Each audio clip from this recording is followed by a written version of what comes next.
Well, hello and welcome to ILoveGay today. And we are jumping completely in the world of business here today. And we are here with Charlie Conard of Out Professionals. How are you? Hi, Matt. I'm well, thanks. How about you? Oh, doing great. It's so good to see you here. You and I go so far back that it's like at least 25 plus years, I think. Yes, we were quite young and with fewer wisdom hairs, I believe.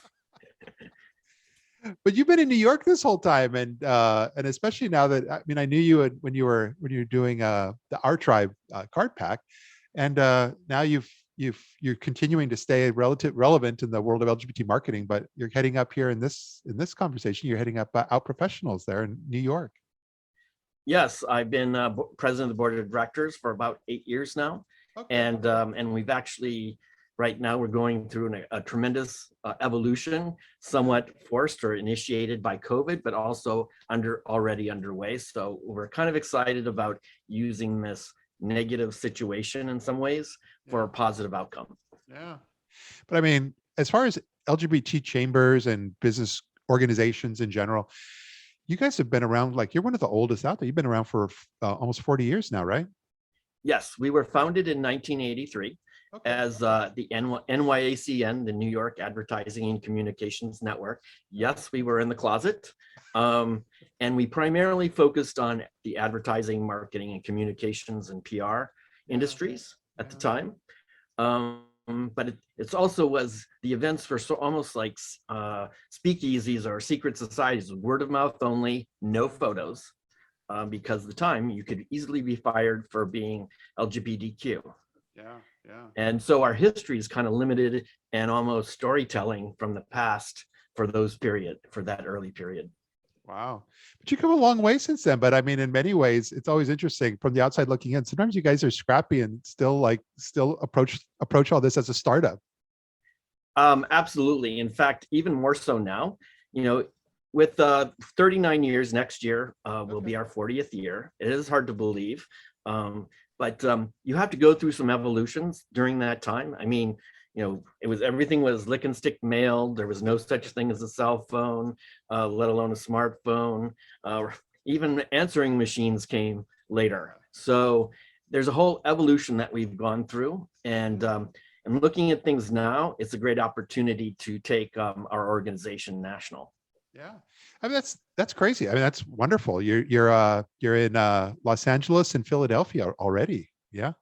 Yes. So in a sense, our timing for launching the LA chapter was the best of times and the worst of times. So picture this: late 2019, we're starting a chapter in LA, which launched in January 2020. With tremendous success. We used a social media advertising spend to target people in our community. We had 230 people at our first event. And so great, we have this great test. 2 months later, we're moving into lockdown. So in a sense, it's the best of times because we tested opening a new chapter. It went very well. And the worst of times because then, of course, we had to lock down and whatnot. Yeah. But ever since then, you've been doing a lot of programming virtually, right? So you're able to still kind of stay relevant in front of those folks? Yes. And we have also slowly returned to in-person events, although there's a pause for the current outbreak. And I'll talk about that in a minute. But so in literally around, I guess it was St. Patrick's Day of 2020 is when lockdown occurred in New York. And of course, pretty much in a week, 2 weeks, it was everywhere. Yep. And we pivoted to virtual events. We started doing webinars, often focused on at the time, of course, people were getting laid off and it was very bad. And so a lot of the topics were to speak to the challenges from COVID-19 at that time. Okay. But no, it's just interesting because, and of course, when we were talking about our history together and your history in the marketplace, Scott Balson used to work with you back in those early days in New York, and he's out in, I believe he's still in Palm Springs, but he's helping you kind of head up some of the West Coast stuff as well, right? Yes, we just started our outreach for corporate partnerships in December, and he was available, and we both have a great passion for the community and somehow integrating that into our livelihoods as well, because you can do great work. And and advance the community as well. And so I'm excited to have him on board. We worked together for 5 years at the time, way back in gay direct mail days. And here we are building a community nationally for all professionals. Yeah.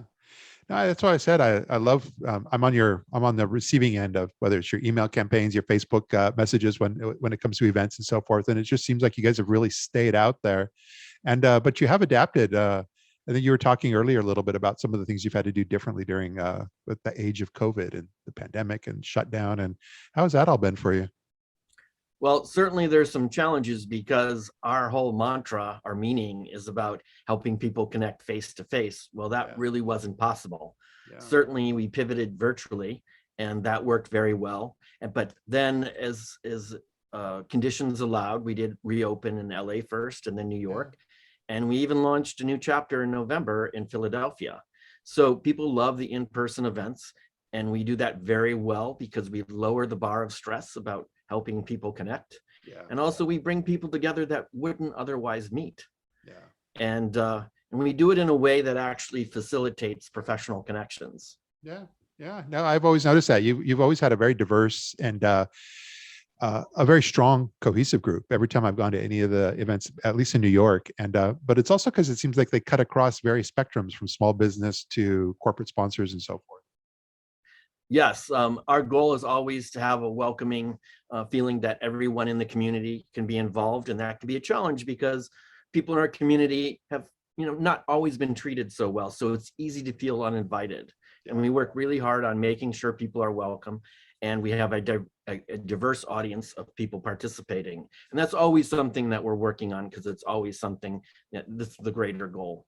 Yeah, it's important too. I know I take it for granted sometimes. I mean, I go to a networking event, I'm full of energy and I'm excited and can't wait to get started. But, I've come to learn, there are a lot of folks that'll attend those things, but they're only doing it because they really feel like they need to get out there and push themselves. But there's that anxiety level with some folks like, oh my God, what am I doing here? Yes, indeed. And we try to, we have greeters when people arrive. Often, especially in New York, they're really rushed and harried coming from work and whatnot. And so that calms them down. We work a really fast registration line, but if there's a line, then they're relaxed and that starts the night and they feel welcome. And of course, we try to say goodnight to them as they're leaving as well. And one thing that's really unique, that's somewhat new, it's 3 years old, is we created a badge system that helps people find people in their industries.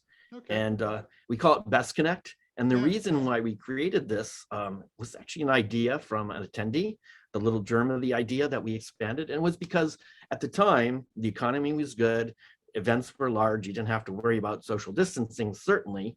And we could have upwards of 200 people in New York. Well, how are you going to find the people, your people, or people you want to connect with, or the best ones for you to connect with for your industry? So the badge system has 21 different color coded badges, each with the listing of industries that naturally work together. So you can find them across the room. And it's also a great conversation starter.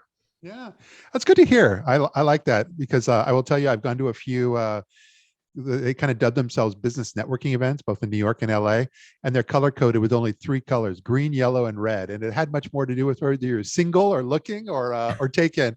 And I thought, I don't know if that's exactly what I was planning to get into when I went to this event. Well, I am aware of more than a few couples that have met at our events, but that's really not the goal. I mean, with 39 years, there's a lot of opportunities to meet others. I certainly know that almost everyone who's attended for a couple of years has made some long-term friends and colleagues. Met some colleagues. It's interesting, and it's an area not everybody knows, but especially being there in New York, there's been the NGLCC New York organization, which is the National Gay and Lesbian Chapter Chamber of Commerce, that's always had kind of developed a New York chapter, and you guys are not part of that, but you guys have really done a great job, I would say, from, like I said, the outside looking in. I would say you guys do a great job as far as like really showing that you're able to work together in that environment. Well, we're quite fond of NGLCC, and they are the business voice of the community. Of course, their important work is about certifying businesses as LGBTQ owned. and also helping large companies increase their supplier diversity. So that's a very important role. Yeah. We're very complementary in the fact that our primary focus is the 87% of people who work for companies, other people. Yep. And also many business owners and entrepreneurs come, often from NGLCC. It's a great place for them to potentially get customers. Yeah. So it's another opportunity. So together, it's very complementary efforts. Yeah, I love that. And also, I don't know if you're working much with the Out and Equal organization, but you guys do touch into some of the areas that, because for Out and Equal, for those that don't know, I would say they're much more in the world of HR, human resources, diversity, inclusion, and they do an incredible job of bringing the corporate world together once a year. But you guys touch on that, some of that as well, when it comes to especially the topics of diversity in hiring, and hopefully, you guys are able to work together there as well. Yeah, they definitely have an important role in the community as well.